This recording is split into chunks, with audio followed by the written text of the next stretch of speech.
the cows. They charged down on him, and he ran just before them to the foot of the ravine, as Akela drove the bulls far to the left. Well done. Another charge and they are fairly started. Careful, now careful, Akela. A snap too much and the bulls will charge. Hooja. This is wilder work than driving black buck. Didst thou think these creatures could move so swiftly? Mowgli called. I have hunted these two in my time, gasped Akela in the dust.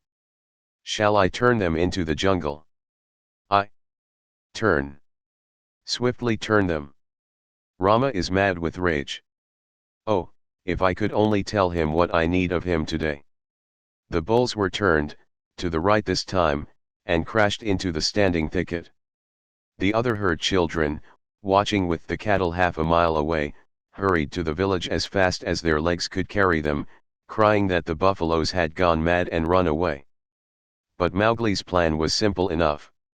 All he wanted to do was to make a big circle uphill and get at the head of the ravine, and then take the bulls down it and catch Shere Khan between the bulls and the cows, for he knew that after a meal and a full drink Shere Khan would not be in any condition to fight or to clamber up the sides of the ravine. He was soothing the buffaloes now by voice, and Akela had dropped far to the rear, only whimpering once or twice to hurry the rear guard. It was a long circle, for they did not wish to get too near the ravine and give Shere Khan warning. At last Mowgli rounded up the bewildered herd at the head of the ravine on a grassy patch that sloped steeply down to the ravine itself. From that height you could see across the tops of the trees down to the plain below, but what Mowgli looked at was the sides of the ravine, and he saw with a great deal of satisfaction that they ran nearly straight up and down, while the vines and creepers that hung over them would give no foothold to a tiger who wanted to get out. Let them breathe, Akela, he said, holding up his hand. They have not winded him yet. Let them breathe. I must tell Shere Khan who comes. We have him in the trap. He put his hands to his mouth and shouted down the ravine. It was almost like shouting down a tunnel, and the echoes jumped from rock to rock. After a long time there came back the drawling, sleepy snarl of a full-fed tiger just wakened. Who calls? Said Shere Khan, and a splendid peacock fluttered up out of the ravine screeching. I, Mowgli. Cattle thief, it is time to come to the council rock. Down, hurry them down, Akela. Down, Rama, down. The herd paused for an instant at the edge of the slope, but Akela gave tongue in the full hunting yell, and they pitched over one after the other, just as steamers shoot rapids, the sand and stones spurting up round them. Once started, there was no chance of stopping, and before they were fairly in the bed of the ravine Rama winded Shere Khan and bellowed. Ha! Ha! Said Mowgli, on his back. Now thou knowest, and the torrent of black horns, foaming muzzles, and staring eyes whirled down the ravine just as boulders go down in flood time, the weaker buffaloes being shouldered out to the sides of the ravine where they tore through the creepers. They knew what the business was before them, the terrible charge of the buffalo herd against which no tiger can hope to stand. Shere Khan heard the thunder of their hoofs, picked himself up, and lumbered down the ravine, looking from side to side for some way of escape, but the walls of the ravine were straight and he had to hold on, heavy with his dinner and his drink, willing to do anything rather than fight. The herd splashed through the pool he had just left, bellowing till the narrow cut rang. Mowgli heard an answering bellow from the foot of the ravine, saw Shere Khan turn. The tiger knew if the worst came to the worst it was better to meet the bulls than the cows with their calves, and then Rama tripped, stumbled, and went on again over something soft, and, with the bulls at his heels, crashed full into the other herd, while the weaker buffaloes were lifted clean off their feet by the shock of the meeting.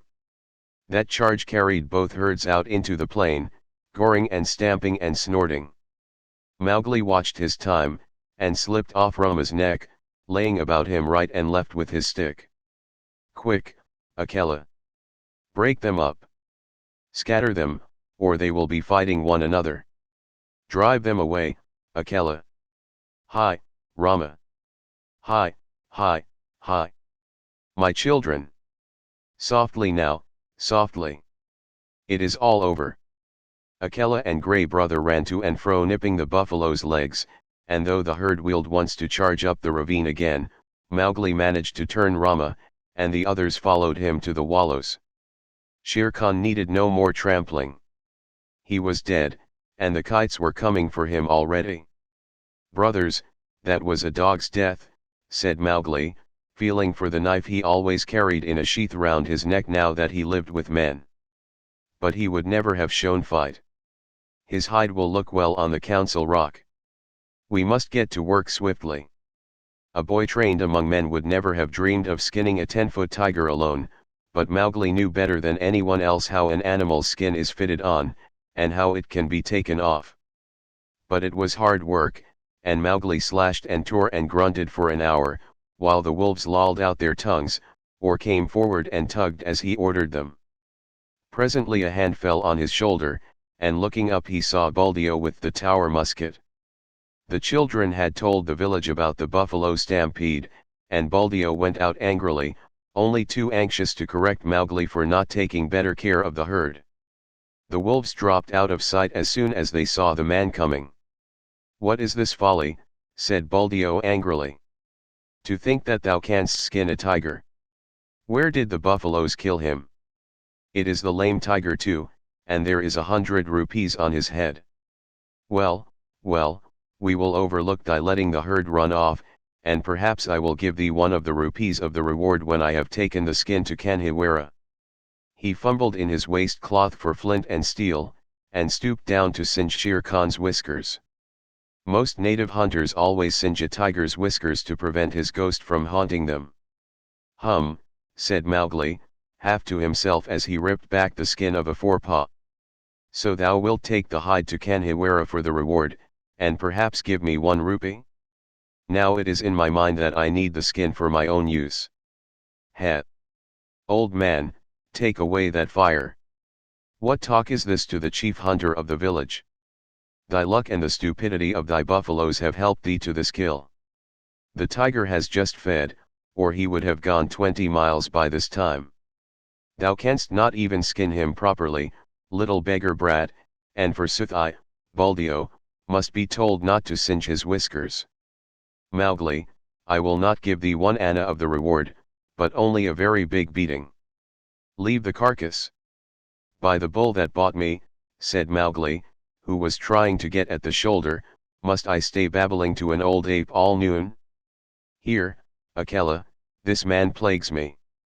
Buldeo, who was still stooping over Shere Khan's head, found himself sprawling on the grass, with a grey wolf standing over him, while Mowgli went on skinning as though he were alone in all India. "Yes," he said, between his teeth. "Thou art altogether right, Buldeo. Thou wilt never give me 1 anna of the reward. There is an old war between this lame tiger and myself, a very old war, and I have won." To do Buldeo justice, if he had been 10 years younger he would have taken his chance with Akela had he met the wolf in the woods, but a wolf who obeyed the orders of this boy who had private wars with man-eating tigers was not a common animal. It was sorcery, magic of the worst kind, thought Buldeo, and he wondered whether the amulet round his neck would protect him. He lay as still, expecting every minute to see Mowgli turn into a tiger too. "Maharaj! Great King," he said at last in a husky whisper. "Yes," said Mowgli, without turning his head, chuckling a little. "I am an old man. I did not know that thou wast anything more than a herdsboy. May I rise up and go away, or will thy servant tear me to pieces? Go, and peace go with thee. Only, another time do not meddle with my game. Let him go, Akela." Buldeo hobbled away to the village as fast as he could, looking back over his shoulder in case Mowgli should change into something terrible. When he got to the village he told a tale of magic and enchantment and sorcery that made the priest look very grave. Mowgli went on with his work, but it was nearly twilight before he and the wolves had drawn the great gay skin clear of the body. "Now we must hide this and take the buffaloes home. Help me to herd them, Akela." The herd rounded up in the misty twilight, and when they got near the village Mowgli saw lights, and heard the conches and bells in the temple blowing and banging. Half the village seemed to be waiting for him by the gate. "That is because I have killed Shere Khan," he said to himself. But a shower of stones whistled about his ears, and the villagers shouted, "Sorcerer! Wolf sprat! Jungle demon! Go away! Get hence quickly or the priest will turn thee into a wolf again. Shoot, Baldio, shoot!" The old tower musket went off with a bang, and a young buffalo bellowed in pain. "More sorcery," shouted the villagers. "He can turn bullets. Baldio, that was thy buffalo." "Now what is this?" said Mowgli, bewildered, as the stones flew thicker. "They are not unlike the pack, these brothers of thine," said Akela, sitting down composedly. "It is in my head that, if bullets mean anything, they would cast thee out. Wolf! Wolf's cub! Go away!" shouted the priest, waving a sprig of the sacred tulsi plant. "Again? Last time it was because I was a man. This time it is because I am a wolf. Let us go, Akela." A woman, it was Meswa, ran across to the herd, and cried, "Oh, my son, my son! They say thou art a sorcerer who can turn himself into a beast at will. I do not believe, but go away or they will kill thee. Baldio says thou art a wizard, but I know thou hast avenged Nathu's death." "Come back, Meswa," shouted the crowd. "Come back, or we will stone thee." Mowgli laughed a little short ugly laugh, for a stone had hit him in the mouth. "Run back, Meswa. This is one of the foolish tales they tell under the big tree at dusk. I have at least paid for thy son's life. Farewell, and run quickly, for I shall send the herd in more swiftly than their brickbats. I am no wizard, Meswa. Farewell." "Now, once more, Akela," he cried. "Bring the herd in." The buffaloes were anxious enough to get to the village. They hardly needed Akela's yell, but charged through the gate like a whirlwind, scattering the crowd right and left. "Keep count," shouted Mowgli scornfully. "It may be that I have stolen one of them. Keep count, for I will do your herding no more. Fare you well, children of men, and thank Meswa that I do not come in with my wolves and hunt you up and down your street." He turned on his heel and walked away with the lone wolf, and as he looked up at the stars he felt happy. "No more sleeping in traps for me, Akela. Let us get Shere Khan's skin and go away. No, we will not hurt the village, for Meswa was kind to me." When the moon rose over the plain, making it look all milky, the horrified villagers saw Mowgli, with 2 wolves at his heels and a bundle on his head, trotting across at the steady wolf's trot that eats up the long miles like fire. Then they banged the temple bells and blew the conches louder than ever. And Meswa cried, and Baldio embroidered the story of his adventures in the jungle, till he ended by saying that Akela stood up on his hind legs and talked like a man. The moon was just going down when Mowgli and the 2 wolves came to the hill of the Council Rock, and they stopped at Mother Wolf's cave. "They have cast me out from the man pack, Mother," shouted Mowgli, "but I come with the hide of Shere Khan to keep my word." Mother Wolf walked stiffly from the cave with the cubs behind her, and her eyes glowed as she saw the skin. "I told him on that day, when he crammed his head and shoulders into this cave, hunting for thy life, little frog, I told him that the hunter would be the hunted. It is well done. Little brother, it is well done," said a deep voice in the thicket. "We were lonely in the jungle without thee," and Bagheera came running to Mowgli's bare feet. They clambered up the Council Rock together, and Mowgli spread the skin out on the flat stone where Akela used to sit, and pegged it down with 4 slivers of bamboo, and Akela lay down upon it, and called the old call to the council, "Look, look well, O wolves," exactly as he had called when Mowgli was first brought there. Ever since Akela had been deposed, the pack had been without a leader, hunting and fighting at their own pleasure. But they answered the call from habit, and some of them were lame from the traps they had fallen into, and some limp from shot wounds, and some were mangy from eating bad food, and many were missing. But they came to the council rock, all that were left of them, and saw Shere